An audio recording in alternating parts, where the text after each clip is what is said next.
Convidar o pastor Renato, que estará aqui conosco. Que faremos, irmãos? Não é isso? Qual é a nossa reação a Pentecostes? Deus abençoe, pastor. Olá, irmãos, boa noite. Você pode abrir comigo sua Bíblia em Atos dos Apóstolos, capítulo 2. Nós vamos ler a partir do versículo 37. Atos 2, a partir do versículo 37, vamos até o 41.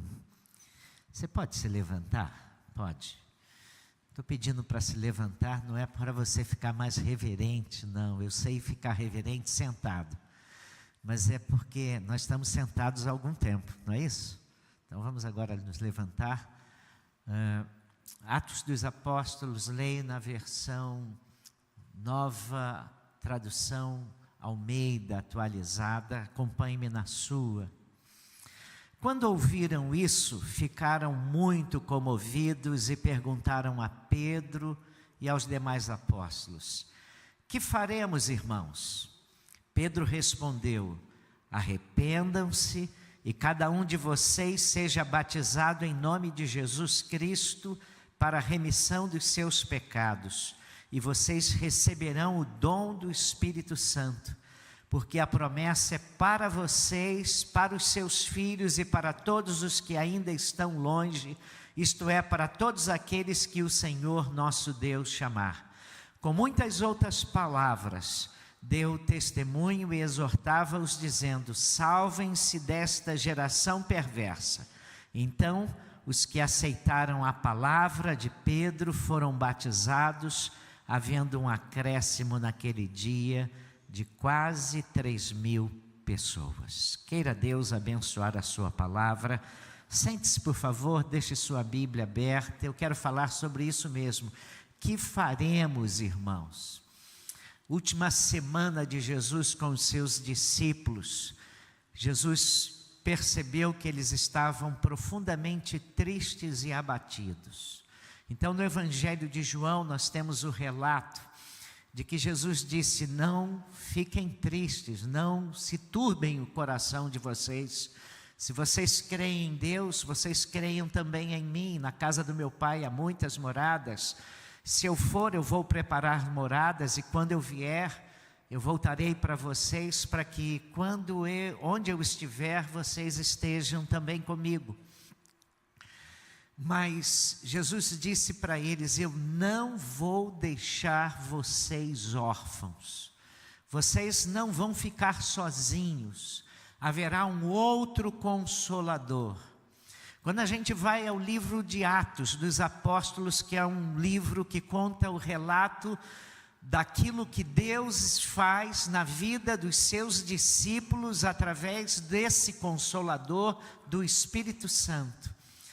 E aí nós encontramos Jesus se despedindo dos seus discípulos, e Jesus diz assim: vocês vão ficar em Jerusalém. E é interessante que não diz: vocês vão ficar em Jerusalém orando, vocês vão ficar em Jerusalém intercedendo, ajoelhados.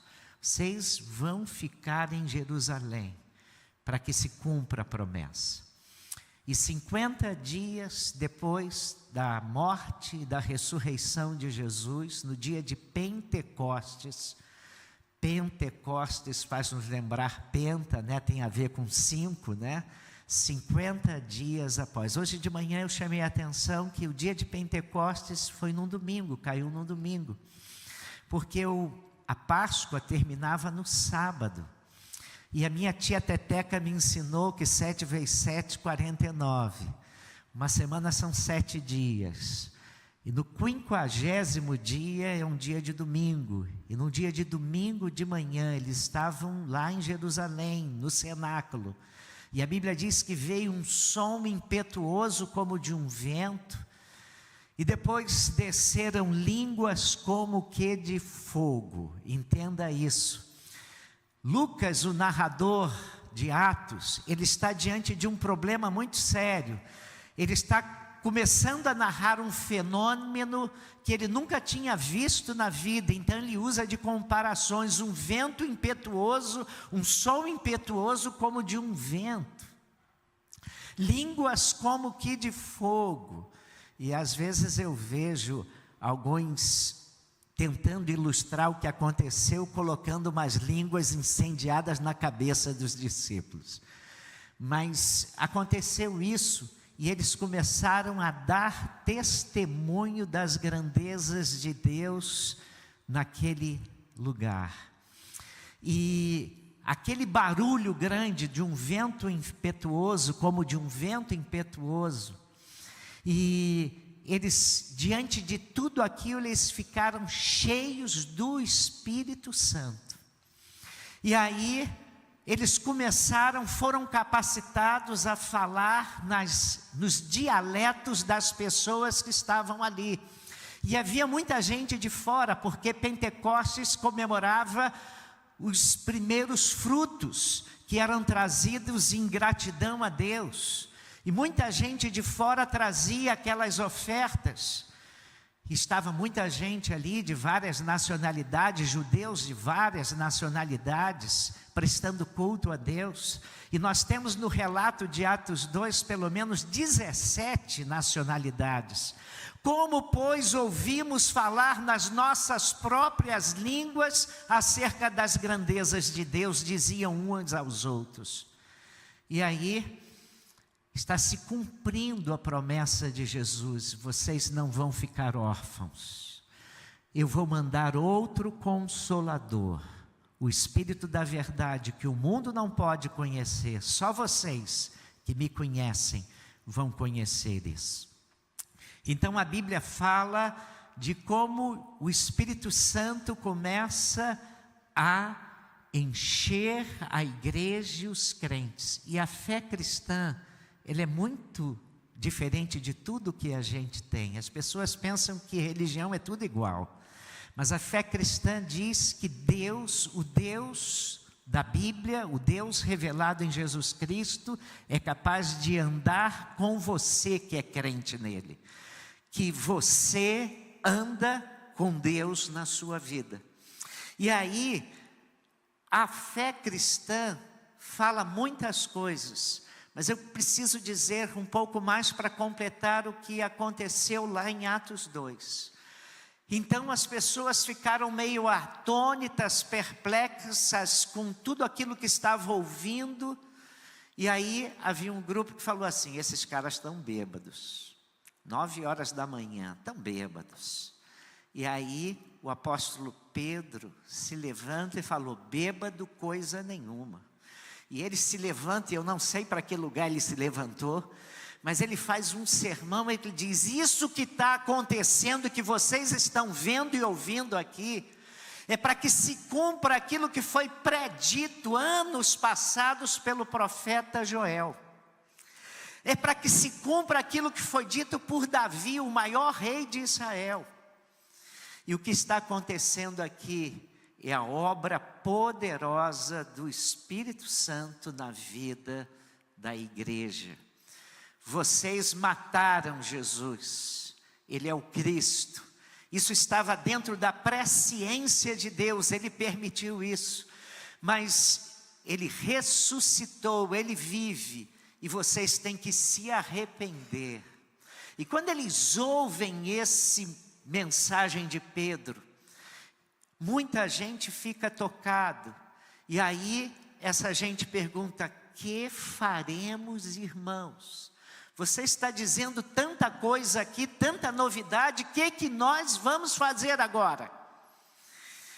E eu quero prosseguir dizendo algumas coisas mais sobre isso. Porque a Bíblia fala da obra do Espírito Santo, desse Deus que vive em Espírito na nossa vida quando cremos em Jesus. E a Bíblia diz várias coisas sobre o Espírito Santo.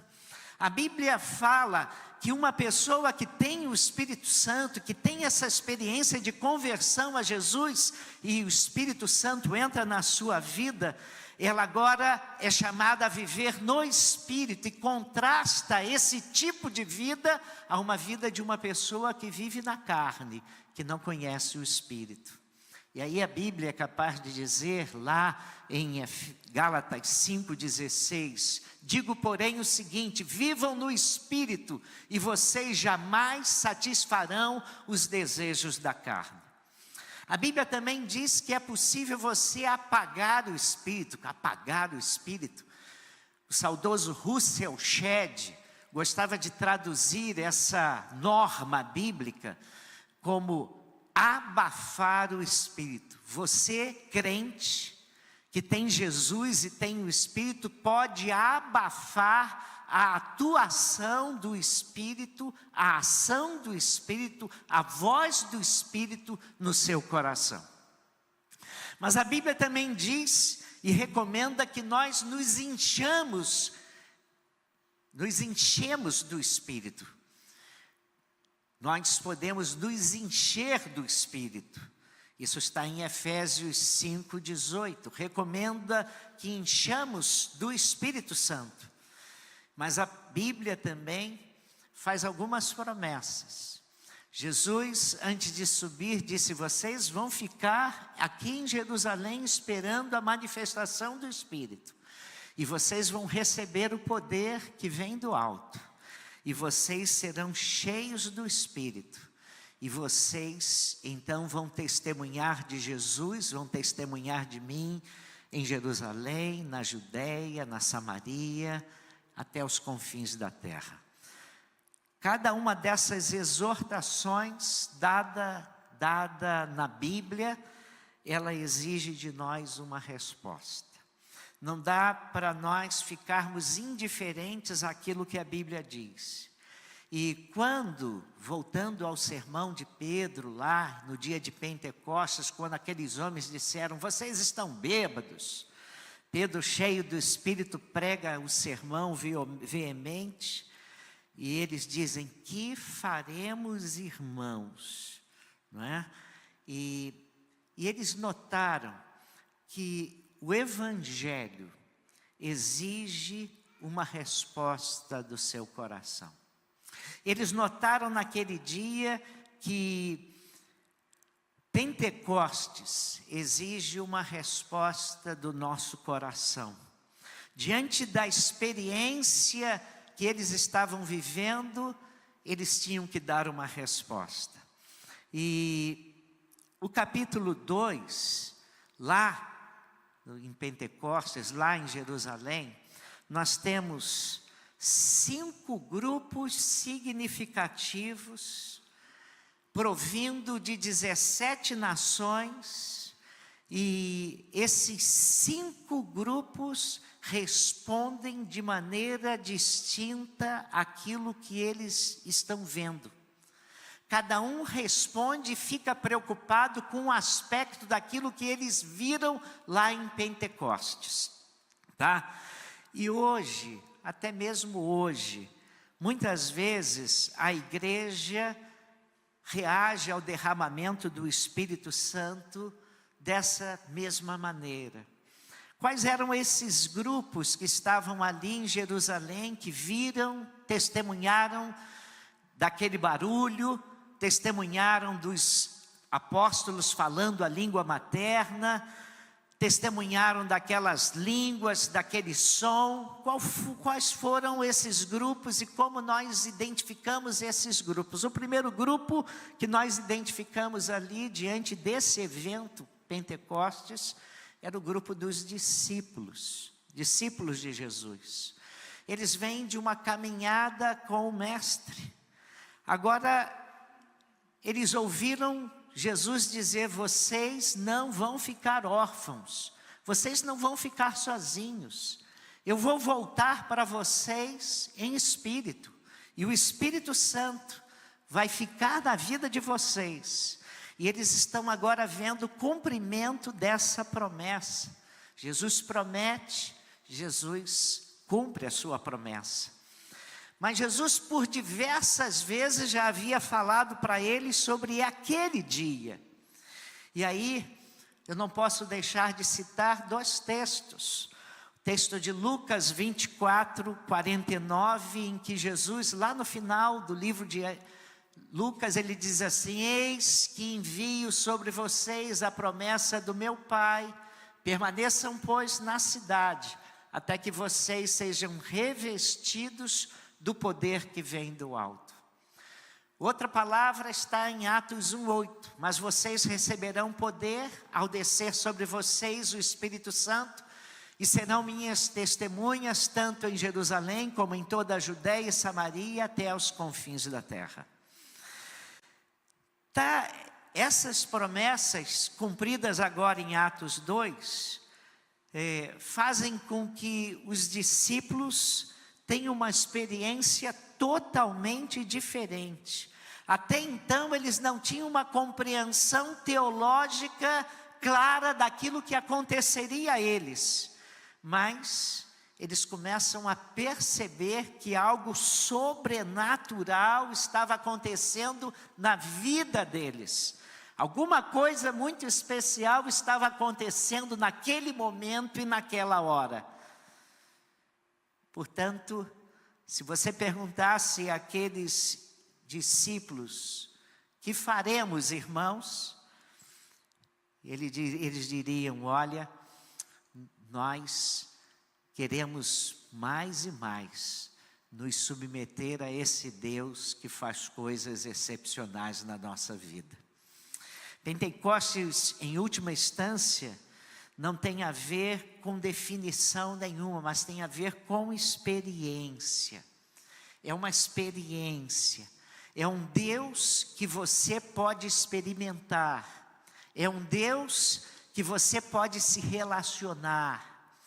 E eu acho isso maravilhoso, porque um pastor dizia que ele conviveu muito tempo com uma senhora iletrada, que não teve oportunidade de estudo.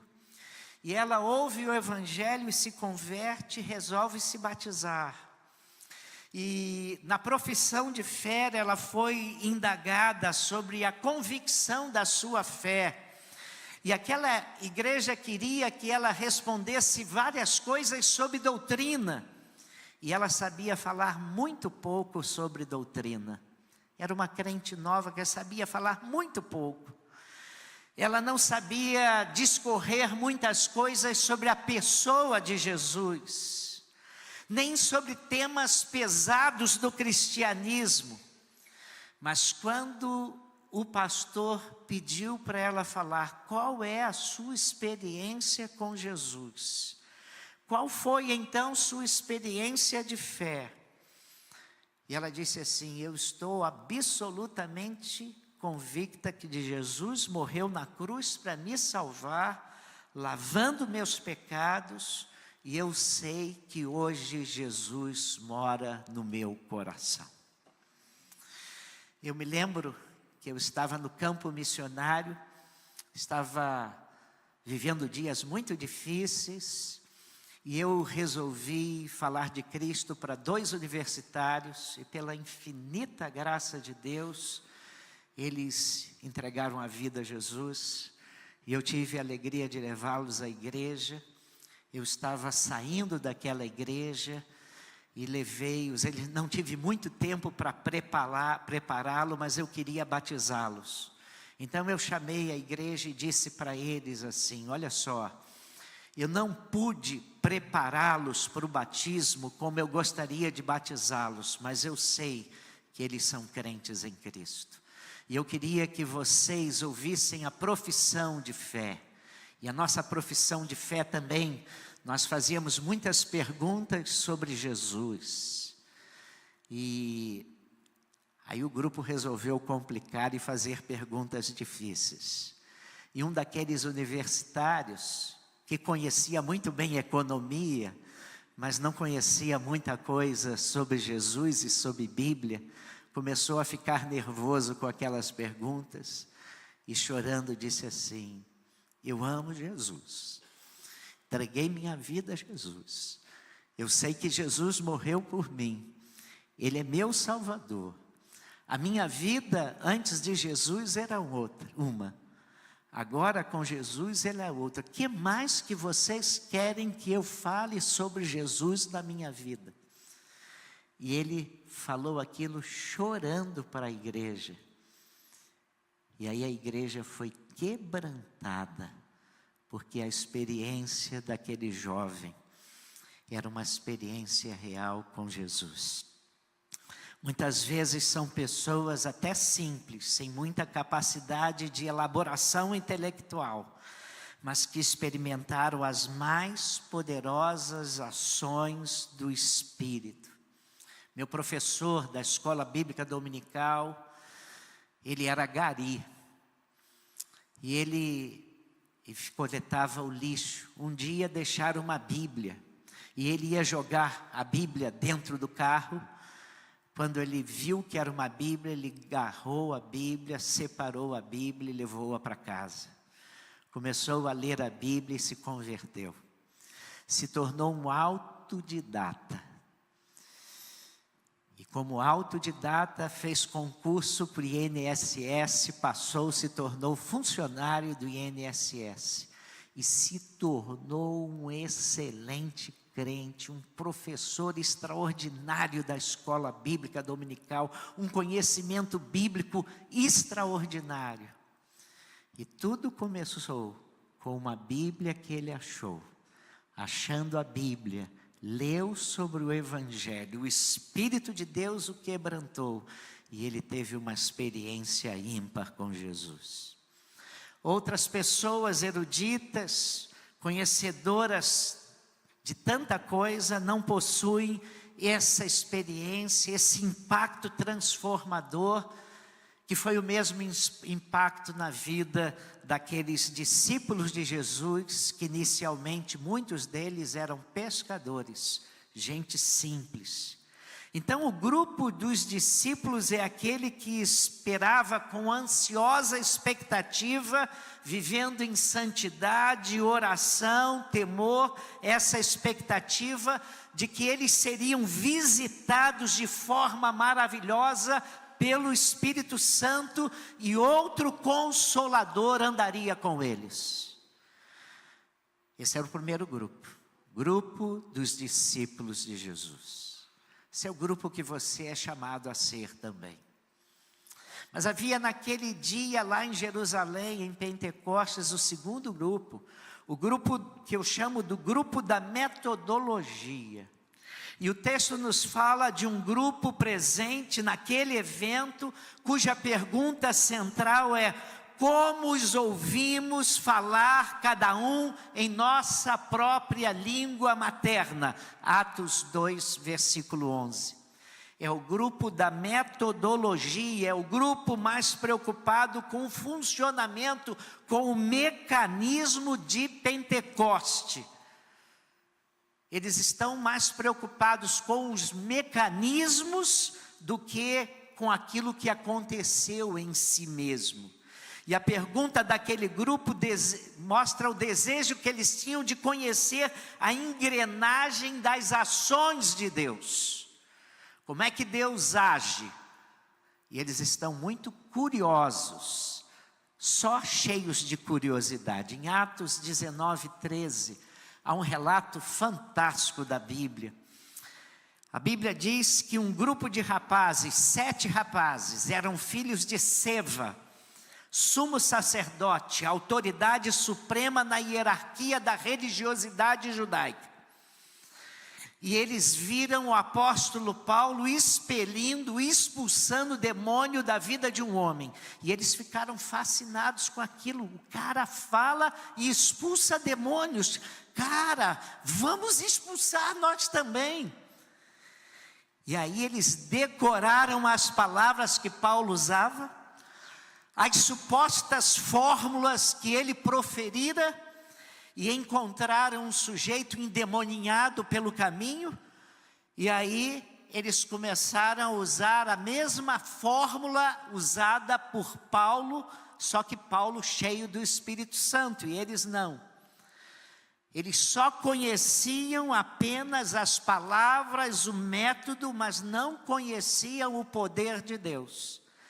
E o resultado, eles começaram a dizer para aquele homem endemoninhado: você está expulso em nome de Jesus, como Paulo falara, como eles ouviram Paulo dizer. E aquilo foi um completo fracasso. A Bíblia diz que eles foram subjugados, envergonhados pelas forças demoníacas. Ou seja, os demônios disseram o seguinte: Jesus nós conhecemos, Paulo também nós conhecemos. É interessante que no original na esfera espiritual nós sabemos sobre a autoridade de Jesus. Na esfera espiritual nós sabemos que o apóstolo Paulo é alguém ligado ao reino de Deus.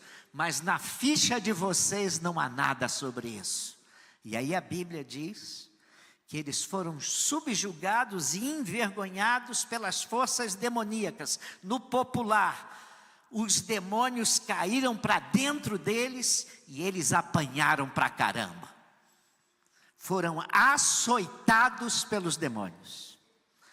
Eles achavam que falar fórmulas, conhecer métodos, seria suficiente para que eles tivessem alguma autoridade no reino espiritual. Em Atos 8:14, nós temos um outro episódio registrado na vida de um homem chamado Simão. Simão vai a Samaria, de Samaria, ele é um mágico, trabalha com feitiçaria, ele tem popularidade, e ele vê Filipe pregando o evangelho, e chegam Pedro e João, autenticam a mensagem do evangelho pregada pelo diácono Filipe, e eles impõem as mãos, e o Espírito Santo desce sobre os discípulos, aqueles que receberam Jesus como Senhor e Salvador.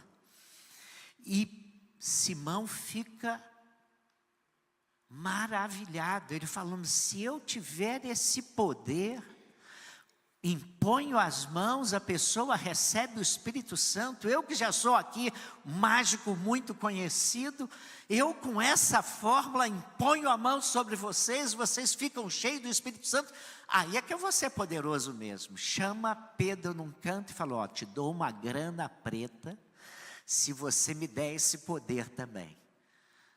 Aí Pedro volta-se para ele, quer dar uma grande soma de dinheiro. Ele achava que era uma questão de jeito, que era uma questão de truque, que era uma questão de método. E Pedro falou assim: rapaz, você precisa se converter, você precisa conhecer melhor o evangelho não é movido a dinheiro, não. Você precisa pedir perdão a Deus pela maneira como você está tratando levianamente o evangelho. E muitas pessoas que eu ficam impressionadas com várias pessoas que andam pregando por aí, dizendo que tem poder, e acreditam que repetindo fórmulas, copiando modelos, elas serão suficientemente poderosas ou suficientemente beneficiadas para também experimentarem o poder que vem de Deus pela ação do Espírito Santo.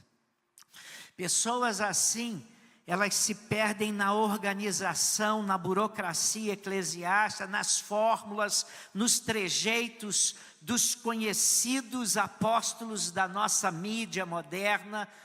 E aí essas pessoas se tornam ridículas nas suas abordagens, tornando-se no máximo papagaios de piratas. São excelentes religiosos, mas péssimos modelos de vida cristã, porque estão preocupados com métodos e achando que, se conhecerem métodos, vão ter experiência com Deus. Pessoas que ficam impressionadas com sinais, com manifestações, que vivem correndo atrás de fenômenos, mas esquecem de que a ação do Espírito Santo só vem por um agir poderoso do céu, um agir poderoso de Deus. Deus, com seu amor, agindo em nossas vidas. E isso é inegociável. é uma experiência espiritual única. Stanley Jones foi um missionário metodista na Índia, um dos grandes missionários evangélicos que já tivemos no mundo. Ele escreveu um livro chamado Cristo de Todos os Caminhos. Ele fala de um muçulmano, homem muito religioso, que era guia de uma excursão que eles fariam numa região desértica. E aí aquele homem, antes de sair em viagem como motorista, estendeu o seu tapete na frente do seu carro, ajoelhou-se e pediu a Alá que os governasse, que os guardasse naquela viagem. E depois de terem andado 50 quilômetros, o carro parou e o carro deu pane e ninguém fazia o carro andar. Começaram a olhar para um lado, olhar para o outro, motor aqui, e perceberam que eles haviam esquecido de colocar gasolina. O carro parou porque não tinha combustível suficiente. E então, essa é uma boa parábola do nosso tempo.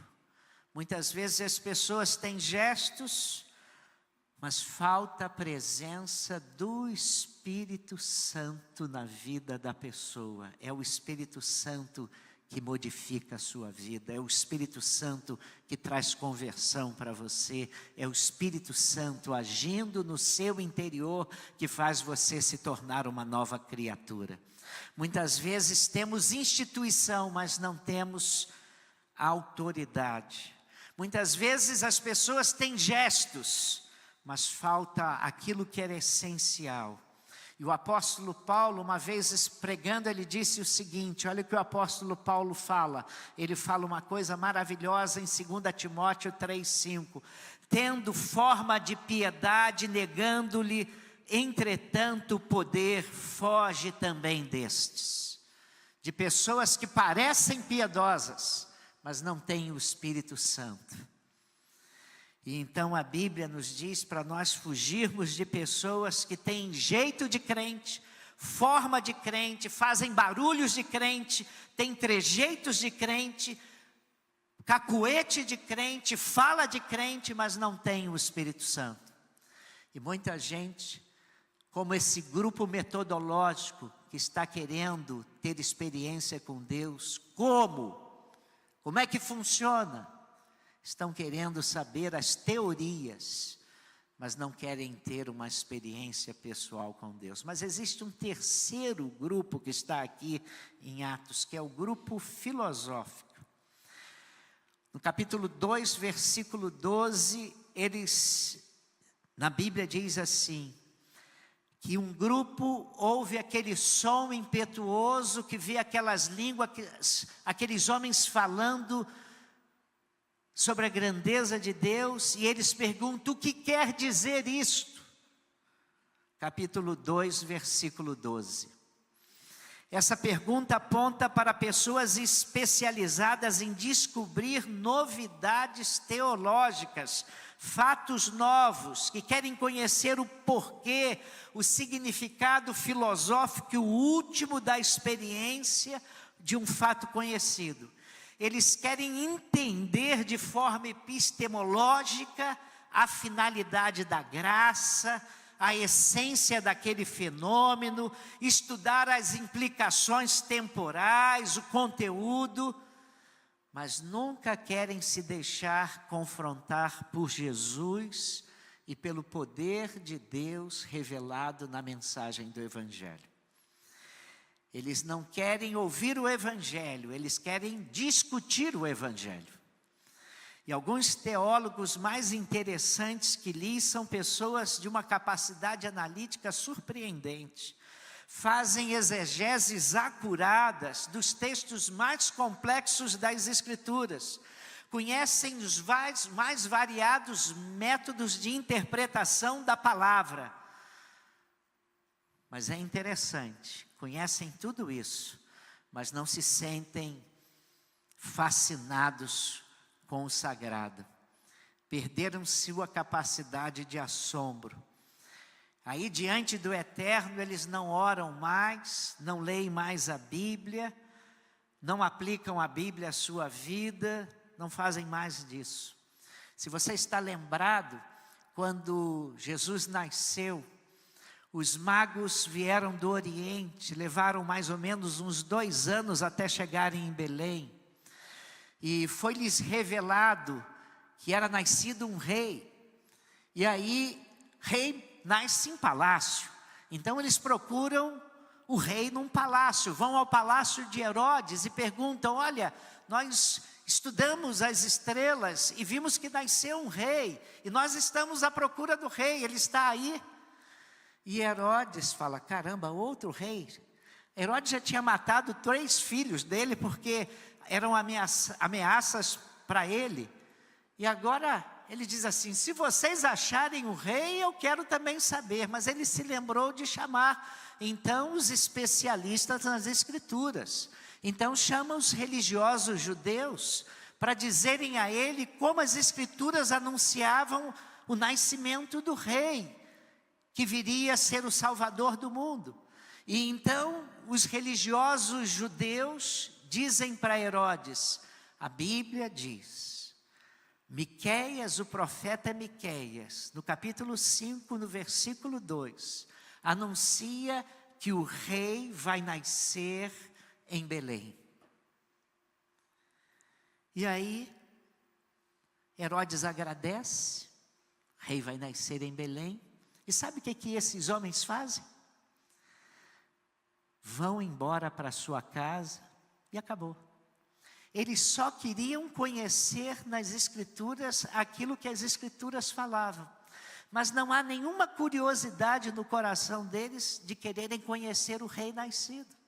Quem vai atrás do rei nascido são os magos, que quando encontram o rei, o menino Jesus, se ajoelham diante de Jesus, oferecem dádivas a Jesus, e é curioso isso, não oferecem dádivas aos pais de Jesus. A Bíblia diz que oferecem dádivas à criança, e se ajoelham e se prostram diante da criança. E é interessante isso, é um grupo que está interessado em conhecer, mas não está interessado na experiência. E esse grupo hoje se torna crítico da Bíblia, se torna crítico da igreja, se impressiona com várias coisas, mas não se impressionam com Deus, com aquilo que Deus diz, com aquilo que Deus quer fazer na vida deles. Querem saber o que quer dizer isto, mas não querem ter essa experiência dentro do seu coração. O apóstolo Paulo, escrevendo aos crentes em 1 Coríntios 8, versículos 1 e 2, ele diz assim: o saber ensoberbece, mas o amor edifica. O máximo que essas pessoas conseguem com esse saber distanciado é ficarem inchados. São inchados, mas não são tocados por Deus, nem transformados pelo Espírito Santo. Você está entendendo isso? Você está interessado em saber as coisas, mas você não está interessado em ter essa experiência pessoal.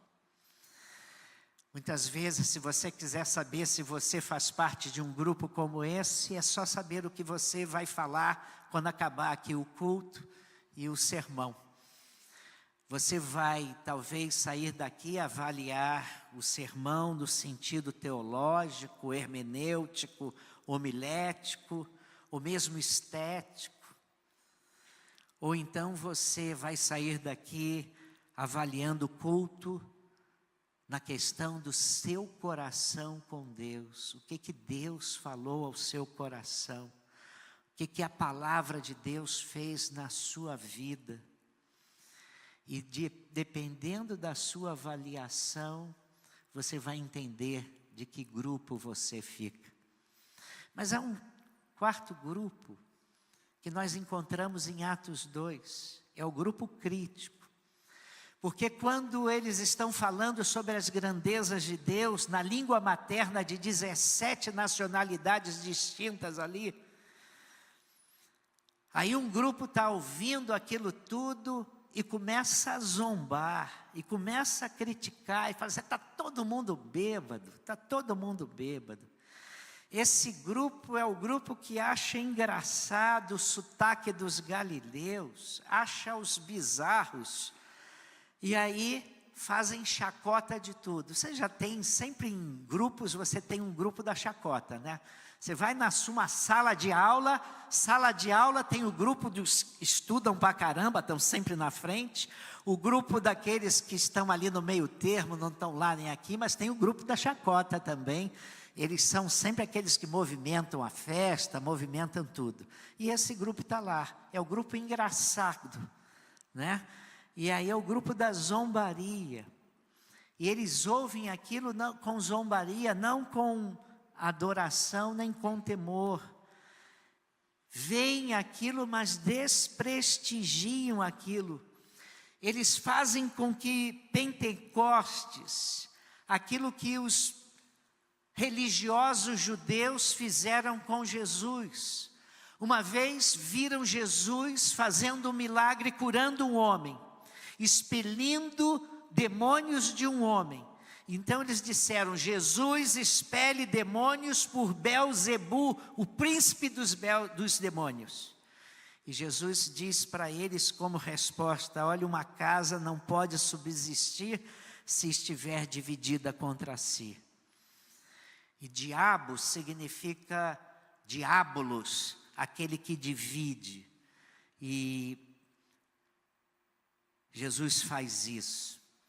Mas na Bíblia nós encontramos outro episódio. O apóstolo Paulo está diante de Festo, rei. E ele está se defendendo de uma argumentação e contando para Festo e Agripa, reis, está contando a sua conversão. Está contando por que ele está sendo acusado e os judeus querem matá-lo. E aí, Festo está ouvindo a defesa de Paulo. E ao ser confrontado com a verdade e a autoridade da mensagem de Paulo, com aquilo que Paulo pregava, Festo sendo tocado por aquilo que Paulo está dizendo, ele não tem outra saída senão ridicularizar Paulo com o seguinte cinismo: Paulo, as muitas letras te fazem delirar. Paulo, você estudou muito, Paulo, está ficando doidinho. Então não é muito raro encontrarmos pessoas assim, que diante das evidências do sobrenatural resolvem fazer brincadeira. Na minha família, eu tinha um homem assim. A família se reunia por um aniversário. Sabe que família de crente é assim. Vai fazer um aniversário, aí você ora, né? Você canta parabéns, mas ora. E se tiver um pouco, tem um momento devocional. E quando a família fazia aquilo incomodava tanto aquele tio, mas incomodava, ele ficava incomodadíssimo com aquilo. E ele sempre tinha umas tiradas sarcásticas. E a gente via que como a mensagem do Evangelho afetava ele. E ele então começava a querer ridicularizar a gente. E eu saí daqui do Brasil para ser missionário e aquele homem, em todas as nossas reuniões era assim. Aí olha só, volto 12 anos depois, chego aqui e aquele homem está convertido. E aquele homem está, eu falei, que? Agora ele era crente, ele participava dos nossos cultos.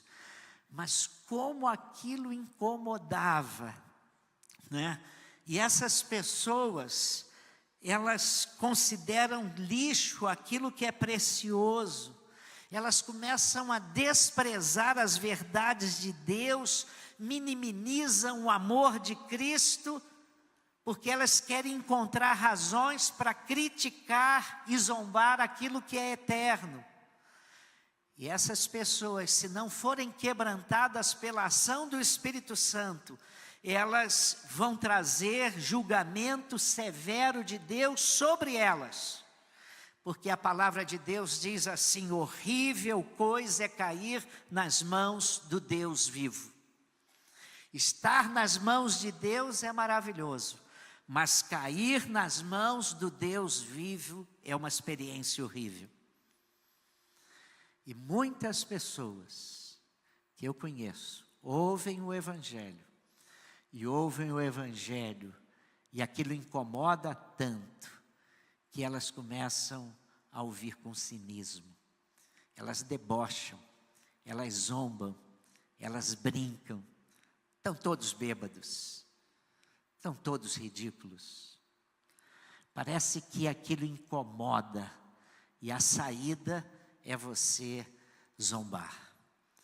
Mas, antes que você diga glória, há um último grupo, o grupo do quebrantamento. Eles veem tudo aquilo, sons desconcatenados não, sons de um vento impetuoso. Aí eles veem línguas como que de fogo, e aqueles homens galileus, aqueles homens que não se esperava muita coisa deles, começam a falar na língua materna sua sem terem estudado. E começam a falar e explicar explicadinho a respeito da grandeza de Deus revelada na pessoa de Jesus Cristo. E como aquilo que está acontecendo ali é promessa de Jesus. E esse último grupo é um grupo que ouve a explicação de Pedro: olha, isso está se cumprindo a promessa do profeta Joel, isso está se cumprindo, é a promessa daquilo que foi dito por Davi. E aí eles começam a analisar tudo aquilo, e eles não podem sair dali sem fazerem uma pergunta. E a pergunta que eles fazem é: o que nós faremos diante disso? Que faremos, irmãos? Esses foram impactados pela ação do Espírito. E aí eles se abrem para mudanças que Deus deseja fazer nos seus corações. Eles começam a ser confrontados, e ao serem confrontados com o tipo de vida que estão levando, eles vão em direção de Deus, eles querem se aproximar de Deus, eles consideram fundamental o encontro com Deus, e eles identificam essas manifestações sobrenaturais como algo sublime. E eles não querem perder essa bênção. E eles começam a ficar perplexos quando eles se deparam com as coisas sobrenaturais que Deus pode fazer. E a presença de Deus ali impacta a vida delas. E aí elas perguntam honestamente: o que nós faremos, irmãos? As pessoas assim são pessoas que olham para as coisas de Deus e não estão mais interessadas em saber em outra coisa a não ser em o que fazer para poderem se aproximar desse Deus tão poderoso.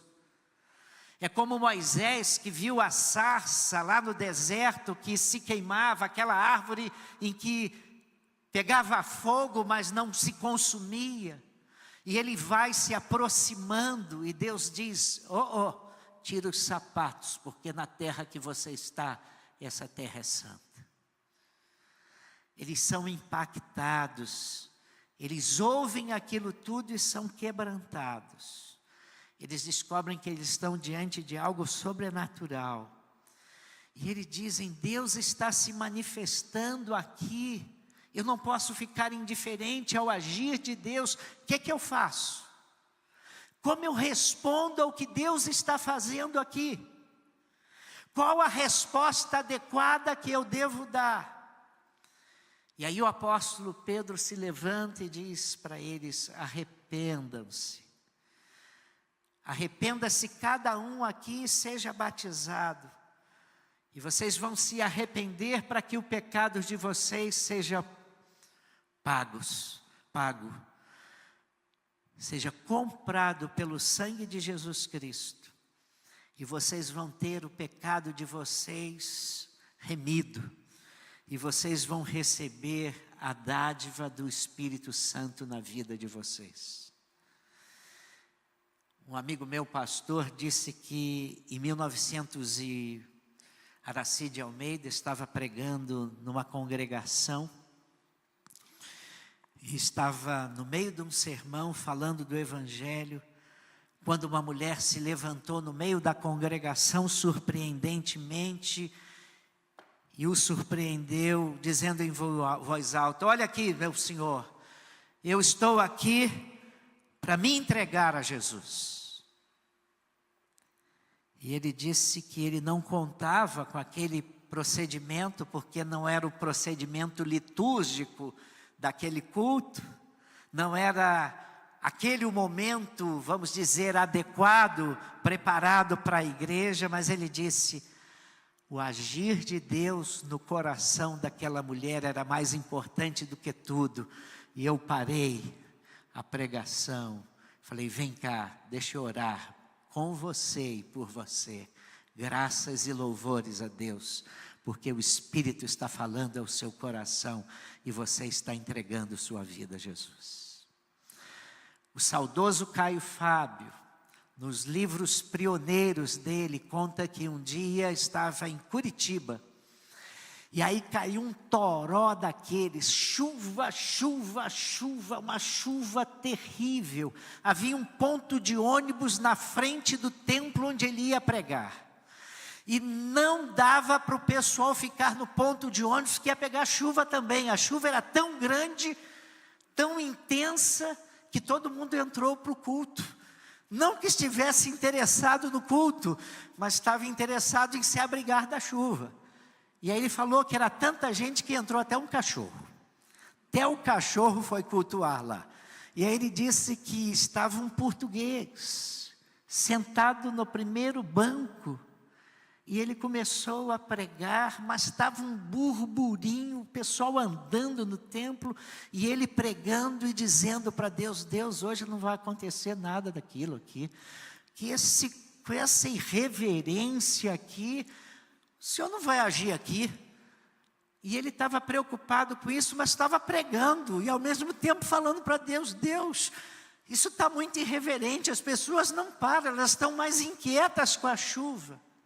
E de repente o português que está na frente começa a pensar em voz alta, e ele diz assim: ai Jesus, há 36 anos de idade eu nunca tinha ouvido isso.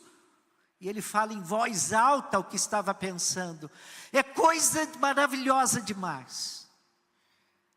E quando aquele homem fala aquilo, há um quebrantamento naquela congregação. E aquela palavra daquele homem chorando, ouvindo o Evangelho, perplexo, boquiaberto com o Evangelho, quebrantou o coração de muitas pessoas que também vieram a Cristo. Ah, queridos irmãos, pessoas sensíveis pelo Espírito Santo não deixam oportunidade para o outro dia.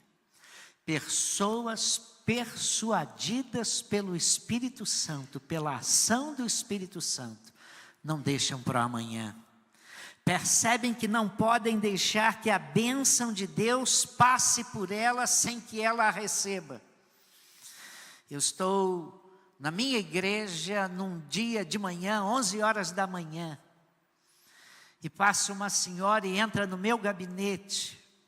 E quando entra no meu gabinete diz: pastor, o senhor não me conhece, o senhor é brasileiro. Eu sou uma atriz portuguesa, muito bem conhecida aqui em Portugal.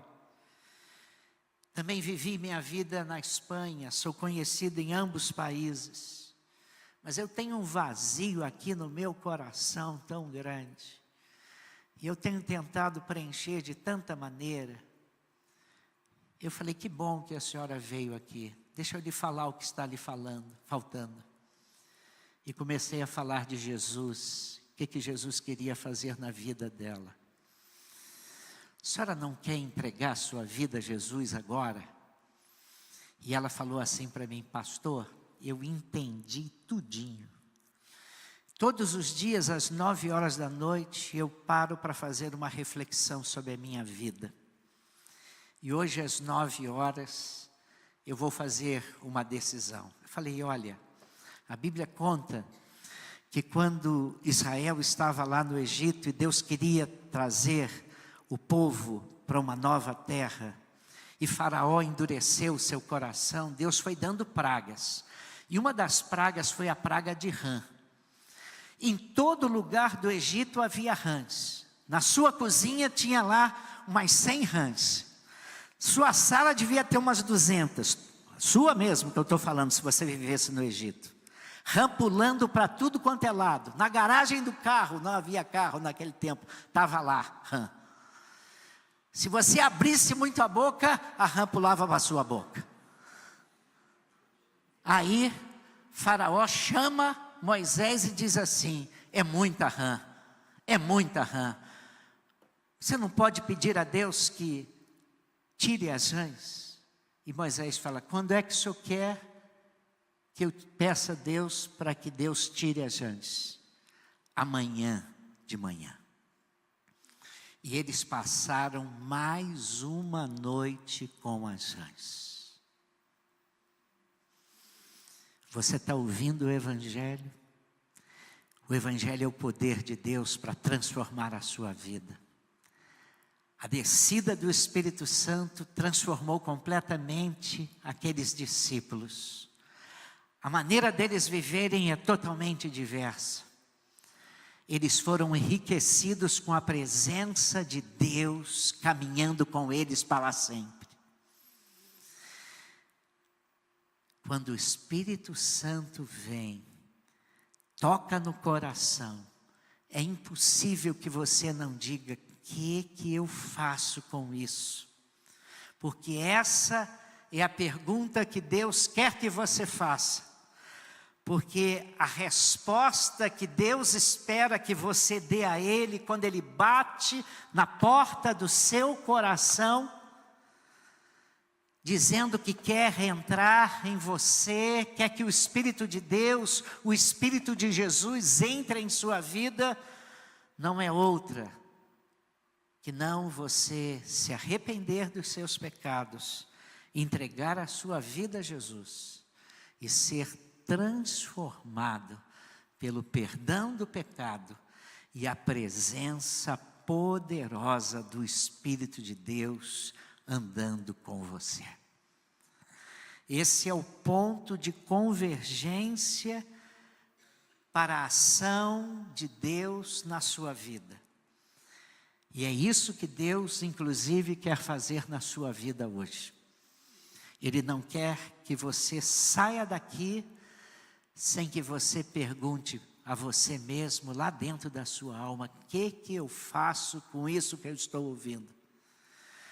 E Ele quer convencer você de que no seu imenso amor, Ele está batendo a porta do seu coração, para que você se arrependa dos seus pecados e diga a Jesus, entre na minha vida. Se o Senhor é a resposta de Deus que eu preciso para o meu coração, entra. Se o Senhor é a resposta de Deus para a paz que eu não encontro na minha alma, entra. Se o Senhor é o preenchimento do vazio que eu tenho no meu coração, entra. O que eu vou fazer? Você vai se render, você vai entregar sua vida a Jesus, e entregando a sua vida a Jesus, o Espírito de Deus vai entrar e vai ficar na sua vida para sempre. 5 grupos. Os discípulos tiveram experiência, os metodológicos queriam saber como, os filosóficos queriam saber o que, Os críticos zombavam, mas houve um grupo que saiu dali convertido, transformado e mudou o mundo com a mensagem do Evangelho. Escolha o grupo que você quer ficar. Mas nessa noite, Deus está batendo a porta do seu coração e dizendo para você: arrependa-se e creia. Arrependa-se e convide Jesus para entrar no seu coração e na sua vida. Porque se você convidar, Jesus, que venceu a morte, está vivo. Ele manda o Consolador. E o Consolador fica conosco para sempre. Deus conosco para sempre.